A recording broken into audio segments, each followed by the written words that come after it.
Operating system structures and services.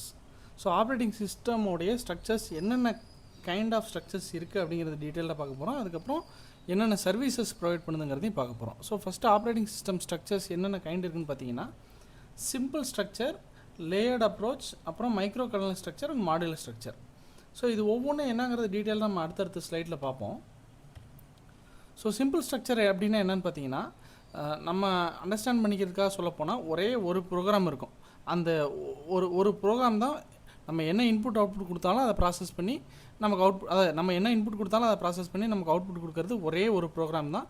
அது எத்தனை million lines of கோடாக இருந்தாலும் சரி, very basic simple structure. All code runs in kernel mode with direct access to hardware, அந்த மாதிரி தான். ஸோ இந்த இடத்துல tightly coupled components application programs can call the OS routines directly. So application program டைரெக்டாக sound increase பண்ணணும்னால, எக்ஸாம்பிளுக்கு சொல்கிறேன், சவுண்டுங்கிறது ஒரு ஹார்ட்வேர், அதாவது ஸ்பீக்கருங்கிறது ஒரு ஹார்ட்வேர். அந்த ஸ்பீக்கரோடைய சவுண்ட் இன்க்ரீஸ் பண்ணுனா கூட நம்ம அப்ளிகேஷன் ப்ரோக்ராம் டைரெக்டாக அந்த ஹார்ட்வேரை அக்சஸ் பண்ண முடியும்.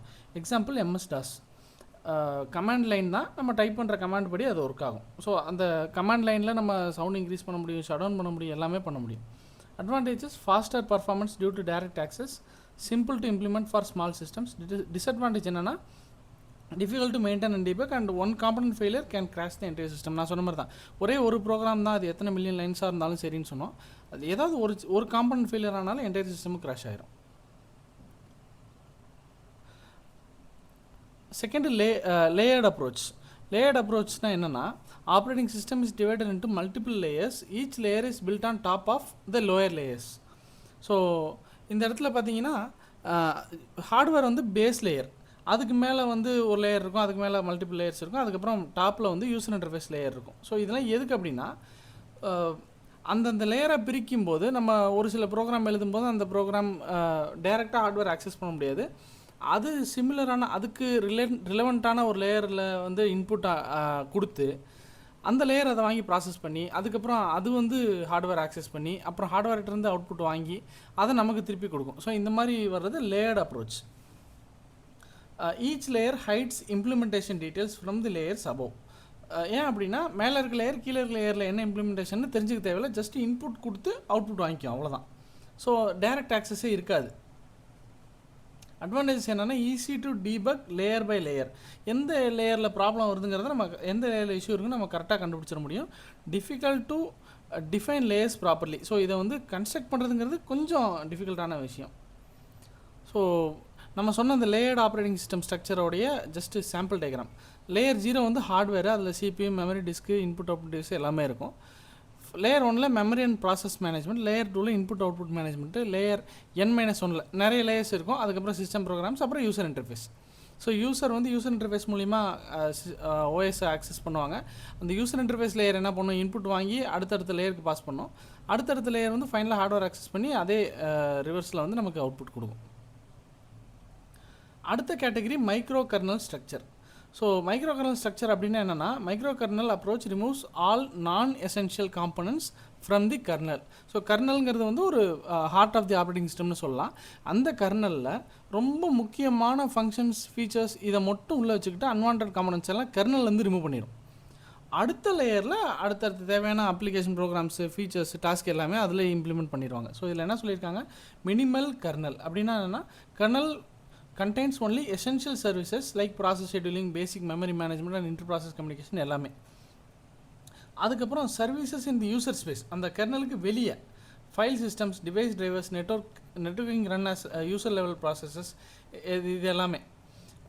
அட்வான்டேஜ் என்னென்னா, easier to extend and port, better security and reliability. ஏன்னா கர்னல் வந்து கிட்டத்தட்ட வந்து இண்டிபெண்ட்டாகவும் ஐசோலேட்டடாகவும் இருக்கும், அந்த ஆப்ரேட்டிங் சிஸ்டம்குள்ளேயே இருந்தாலும். டிஸ்அட்வான்டேஜ் என்னென்னா, performance overhead due to message passing, increased system function overhead from user space to kernel space communication.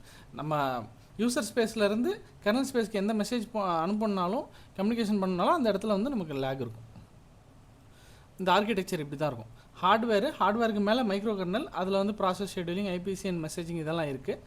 அதுக்கு மேலே யூசர் ஸ்பேஸ்னு சொல்லுவாங்க. இந்த யூசர் ஸ்பேஸில் தான் file system management, device drivers, network services, window system, இது எல்லாமே. இந்த 4 பார்ட்டில் எந்த இதிலேருந்து இன்புட் போனாலும் அது மைக்ரோ கர்னல் மூலியமாக தான் ஹார்ட்வேருக்கு போகும். அடுத்தது மாடுலர். ஸோ கோர் கர்னல்லையே ஸோ எல்லாத்தையும் வந்து ஒரு என்ன சொல்கிறது மாடியூல்ஸ் இல்லாமல் ஜஸ்ட் ராவாக போடுறத விட மாடியூல் பை மாடியூலாக வந்து செப்பரேட் பண்ணி வச்சிடுறாங்க. ஸோ அந்த இடத்துல வந்து உங்களுக்கு ஒரு ப்ராப்பரான ஆப்ஜெக்ட் ஓரியன்டட் அப்ரோச் ஃபாலோ பண்ணப்படுது. அந்த இடத்துல என்ன ஆகும்னா எந்த மாடியூலில் ப்ராப்ளம்னு கரெக்டாக நம்ம அதை டீபக் பண்ண முடியும். இந்த மாதிரி சில அட்வான்டேஜஸ்லாம் இருக்குது. டிஸ்அட்வான்டேஜ் என்னென்னா modules must be carefully design, interface changes can break the modules, நிறைய ப்ராப்ளம் இருக்குது. அடுத்தது ஆப்ரேட்டிங் சிஸ்டம் என்னென்ன சர்வீசஸ் ப்ரொவைட் பண்ணுதுன்னு பார்த்தீங்கன்னா ஃபஸ்ட்டு யூசர் இன்டர்ஃபேஸ் சர்வீசஸ். ஏன்னா நம்ம சிஸ்டம் ஆன் பண்ணோன்னே நம்ம பார்க்குறது ஒரு டெஸ்க்டாப் ஸ்க்ரீனு, அதில் வந்து நிறையா ப்ரோக்ராம்ஸ் இருக்கும், அப்புறம் ஸ்டார்ட் பட்டன் இருக்கும் எந்த ஆப்ரேட்டிங் சிஸ்டமாக இருந்தாலும் சரி, அப்புறம் அப்ளிகேஷன் ப்ரோக்ராம்ஸ் நம்ம யூஸ் பண்ணுவோம். ஸோ இதெல்லாம் வந்து இதெல்லாம் யூஸ் பண்ணுறதுக்கான யூசர் இன்டர்ஃபேஸ் வந்து நமக்கு வந்து ஆப்ரேட்டிங் சிஸ்டம் கொடுக்குது. எய்தர் அது கமாண்ட் லைன் இன்டர்ஃபேஸாக இருக்கலாம், இல்லை கிராஃபிக்கல் யூசர் இன்டர்ஃபேஸாக கூட இருக்கலாம். அடுத்தது நம்ம சொல்கிற ப்ரோக்ராமை அது எக்ஸிக்யூட் பண்ணுது. இன்புட் அவுட்புட் ஆப்ரேஷன், நம்ம டைப் பண்ணுற இன்புட்டை ரிசீவ் பண்ணுது, அதை ப்ராசஸ் பண்ணி முடிச்சு அவுட்புட் நமக்கு கொடுக்குது. File system manipulation, communications and error detection, இதெல்லாம் ஆப்ரேட்டிங் சிஸ்டம் நமக்கு ப்ரொவைட் பண்ணுற சர்வீசஸ்.